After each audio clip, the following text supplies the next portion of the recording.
Modulation effects are some of the most interesting and widely varied effects pedals. In today's video, we will be focusing on wah pedals, envelope filters, and phasers. Other types of modulation effects that are available are choruses, ring modulators, tremolo pedals, and flangers. Wah-wah, or wah pedals, are some of the most common, recognizable, and earliest adopted pedals by both guitar players and horn players. Jimi Hendrix and Miles Davis are the most notable early adopters of the wah pedal on their respective instruments. While many wahs have multiple buttons, knobs, and other controls to affect the functionality of the pedal, the basics of the wah pedal are very simple. There is a foot pedal that rocks back and forth. This foot pedal causes the peak of a frequency filter to change in conjunction with the movement of your foot. This causes this type of effect.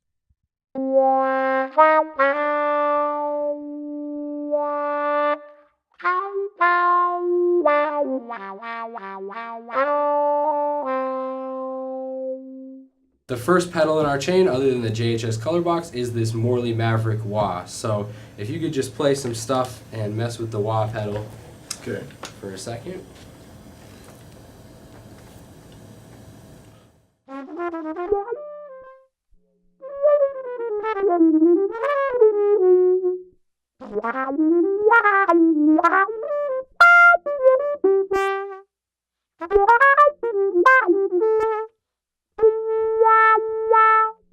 So when I play it, it seems like there's a definite point where it clips. So how do you adjust that when you're playing? Like, what do you mean by clips? Like it'll go from, it almost sounds like it jumps.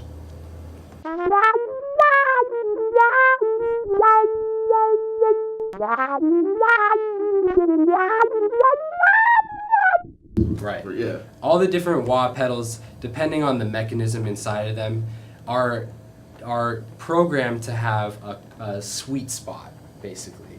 So there's just this spot at some point in that frequency sweep where the profile is designed to have that sweet spot there. Okay. And to be honest with you, it's hard to, other than finessing with your foot, it's impossible to adjust where that sweet spot is on this particular wah. However, there are wah pedals that are made, I think Dunlop has a few of them, like all Crybaby, the classic Crybaby wah. A lot of them have what's called a Q knob on there, and with that Q knob, you can adjust where the sweet spot of the wah is. So if you want, if you want something where at its furthest, when the pedal is all the way up, the wah is still pretty low in the frequency range, and you don't go all the way up there like that, then you can just set the Q knob back. So that's just a matter of preference and feel. Yep, it's a matter of preference and feel. There are some wahs that allow you to do that and some that don't. So it's really a matter of what your preference is and how much you care about that one particular sound. Yeah, so with the timing of the this particular pedal, the wah pedal, like it seems like you would really have to gauge where that sweet spot is regarding like your coordination, stuff like that. So how do you do that? How do you work on just getting where the timing is? Like, just if there's a rhythmic pattern that you want to repeat or something like that, and have the wah change at a certain time. How do you? Yeah, I would first say that each pedal in and of itself is its own instrument. So this wah pedal in particular has a different sweep and a different feel than all the other ones, and we'll get into the second wah pedal in a second, and they'll be able to hear the difference between those two different frequency spectrums and sweeps. But if you treat this like an instrument, then you really are going to have to get comfortable with where that sweep is and where that spot in the sweep is that's the most comfortable sound that you're looking for. And to be honest with you, that changes depending on whether you're sitting or standing. So if you're on a gig and you're standing, it might be a little bit easier actually to manipulate this, or it'll be harder. There's definitely sometimes when I'm sitting and it's much easier to manipulate the foot pedals, and sometimes when I'm standing it's easier to manipulate them depending on which pedal it is, depending on the situation of the gig and all that kind of stuff. So yeah, any other questions on that? No. No? Okay, so let's go to this. Let's take a look at the spectrum of this next wah pedal. So if you want to just play, here, you can play and use the second pedal, just to give an idea of a different frequency spectrum.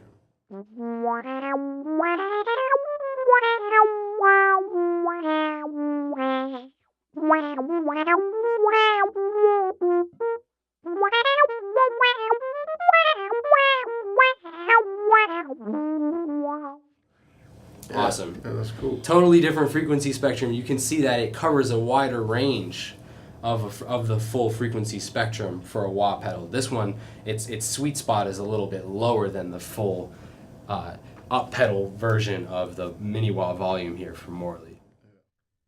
Envelope filters, sometimes called auto wahs, function in a very similar way to wah pedals. However, rather than using a foot pedal rocking back and forth to change the peak of the filter, it uses the speed or velocity or volume of the attack of the instrument to change where the peak sits. That gives this type of sound.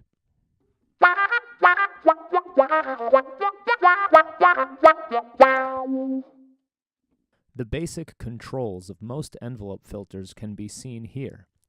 There is a mix knob that controls the amount of dry and the amount of affected signal coming through the speakers. There is a sensitivity knob, sometimes referred to as the drive knob, which controls how sensitively the pedal will react to your attack. Most envelope filters have an attack or decay or combination knob or one of each.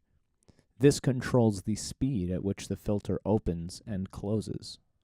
And finally, there is a Q knob or a resonance knob, which controls the resonance of the filter or the range in which the filter will open and close. Here is an envelope filter with a slow attack and decay.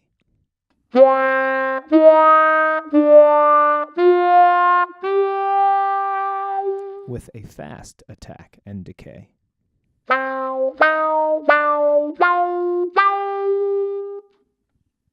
Here is an envelope filter with the Q knob or resonance turned down, and with it turned up.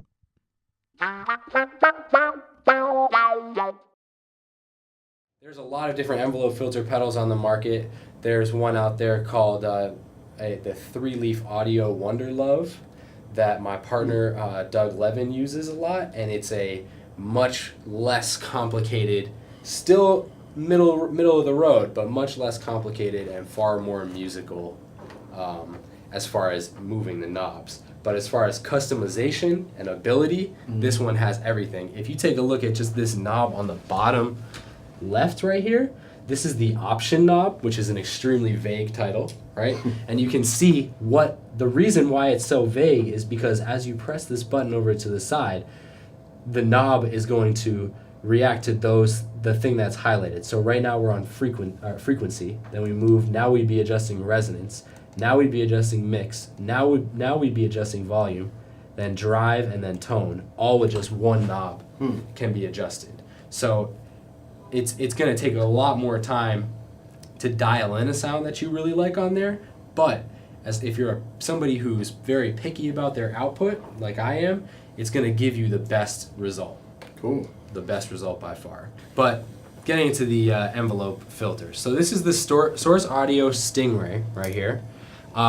Definitely the cheapest and most interesting complex pedal on my board. I have a lot of good things to say about Source Audio. Just a great company that makes really interesting pedals that do really crazy things. So we're going to start with my first preset here, which is on the right. This is a, turn this down a little bit. This is my auto wah, kind of like a slow auto wah with not a very fast, its frequency doesn't reach very high once you get to the top of it, and it's pretty slow. So just play a couple notes in there. This is my kind of slow, sexy RH Factor Roy Hargrove wah here.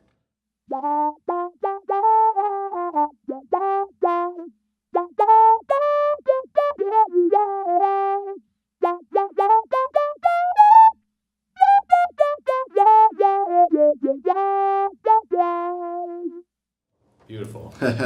Yeah, so for here, the thing that you can adjust right off the bat with a wah is that same frequency range that you're dealing with here. It's almost like the Q knob that we were talking about for a wah pedal. You can adjust built into a knob over here. So let me adjust this depth knob. So you've heard the this kind of slower, wider wah, and I just turned this up a little bit. So just play a little bit more, and you'll see how the frequency is going to be a little bit wider now. It'll go a little further.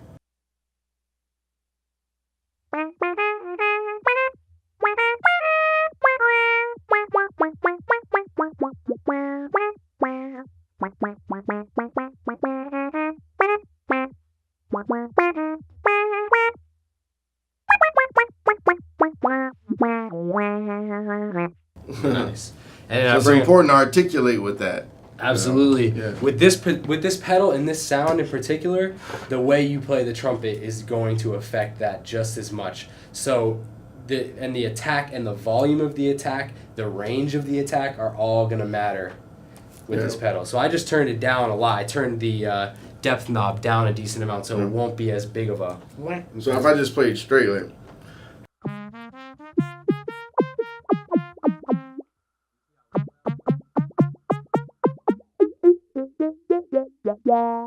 So I'm really articulating. That's not articulated at all. Right.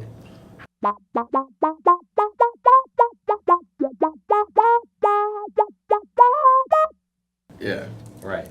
And that's almost, for the sake of the video, is great because you're accentuating the articulations. But you won't even have to go that far a lot of the time. Just so long as there's a definite tongue, it doesn't even have to be an aggressive tongue. But so long as the attack is consistent, you can choose. Okay, like if I'm gonna when I put this pedal on, I'm gonna start soloing and improvising in this way and using this type of attack, and then you adjust the pedal to have the response based on that attack. Oh wow! Right. So for me, it's not to do any of the work. Exactly. So it's calibrated for me so that when I put that pedal on, I know exactly how I am going to play, and I know that the response is going to be the way I want it to be.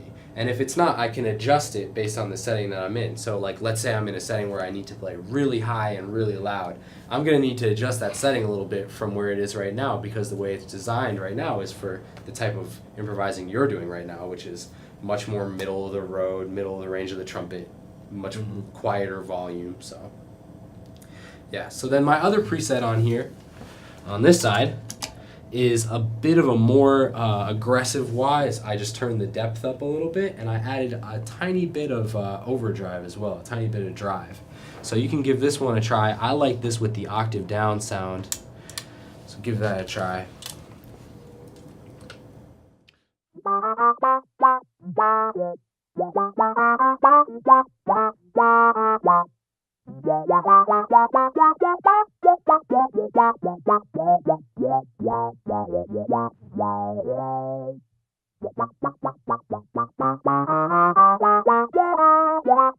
Yeah. Pretty cool. Definitely cool for like some low bass lines too, like if you wanted to just put a delay on there and just...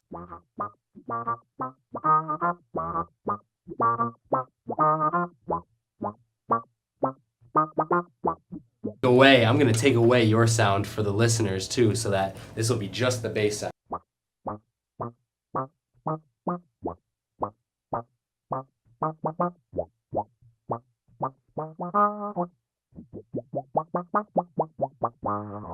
Yeah.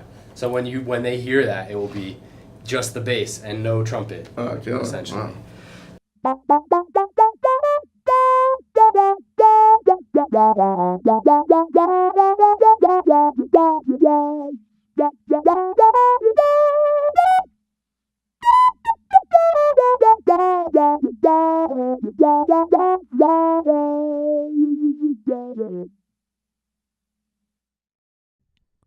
Phasers split your signal and shift the path of that signal or signals out of phase from each other, going through the entire range of the frequency spectrum.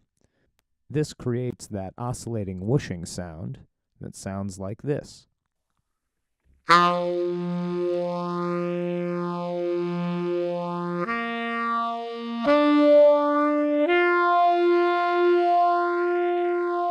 Since phase is a time-based effect, the speed of the phasing can either increase or decrease. Our favorite phasers have just one knob to control the speed of this phasing.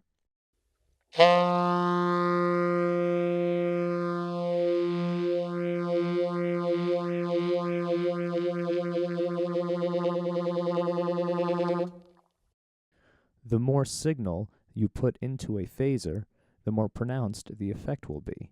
Here is a phaser that is placed after a harmonizer pedal in the chain.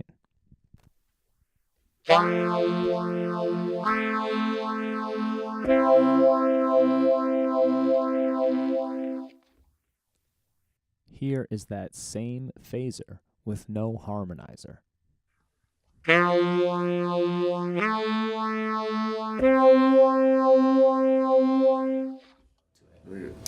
Cool, so we've got 3 more pedals really to deal with on the chain. Next one is the most simple one on the entire board. It's a classic one-knobber. That's what we like to call them. Classic one-knobber. It's the MXR Phase 90. This pedal is great, extremely popular, extremely affordable, and it has one knob. That knob is a speed knob. All it does is adjust the speed of the phase.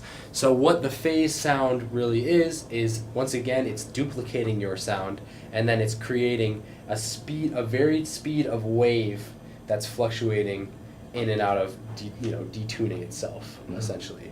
So I'm just gonna let you play kind of some long notes, and I'm gonna just slowly adjust the speed of the phase as you play.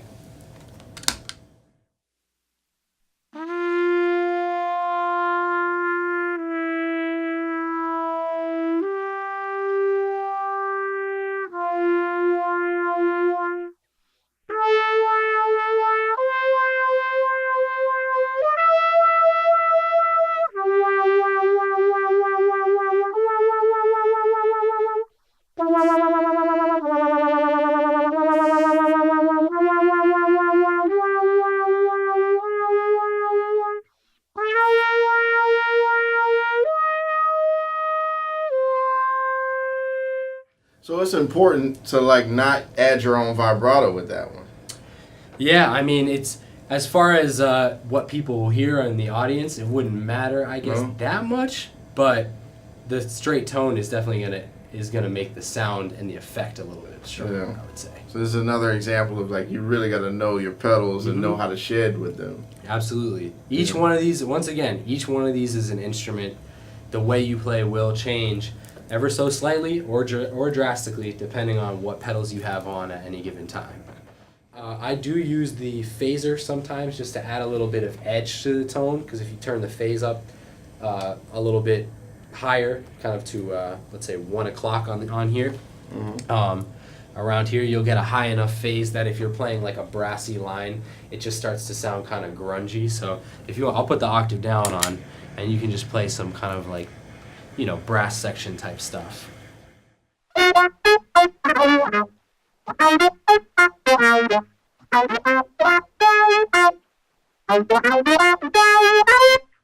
Yeah, there you go. So it's definitely just adds a little bit of grunginess to the sound. It's what is going on when you hit it, but it's definitely still a brass section. Yeah. Not taking away from what we are,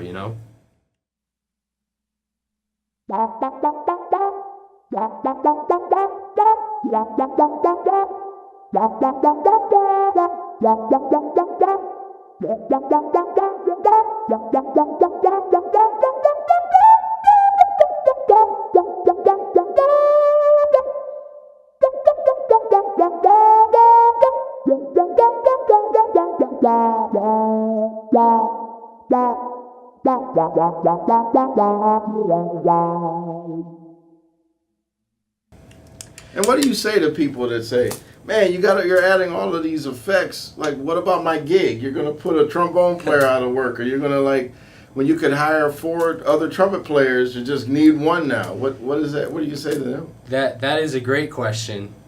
I would say that in one of the kind of sad things about the state of music today is that we as horn players in a pop context, a hip hop R&B context, are regarded as kind of the icing on the cake we're the last people to be hired a lot of the time. We're the first people to be fired a lot of the time. And although it would be great if every horn section could be as big as Tower of Power's horn section or as big as Prince's horn section, the truth of the matter is most of the time you're only going to see 2 or 3 guys on stage no matter what. Mm-hmm. And I'm definitely not trying to take anybody's work with this as much as I care about the sound of a trombone and lower harmonies of trumpet. That's only to enhance what is already there. If I'm doing a gig with a trombone player, which I do a lot, or saxophone and trombone, I never get any complaints from the trombone player because it frees that trombone player up to play another voicing in the chords. So once again, we're just dealing with a bigger voicing and a larger section sound. In addition to that, because of our role as trumpet players within that environment, we're the ones that are almost always playing the root at the top of the voicing. So to add a octave root below that voicing is not going to get in anybody's way. Whereas the saxophone player or trumpet player or trombone player who are responsible for playing either the third or the fifth, or they're going to, depending on the voicing of the chord, responsible for some of those other notes, they are not going to be in the way at all, and we're just going to reinforce where they are. So now you've got my sound, my natural trumpet sound, you've got the saxophone sound, you've got the trombone sound, and then you have my affected trombone sound.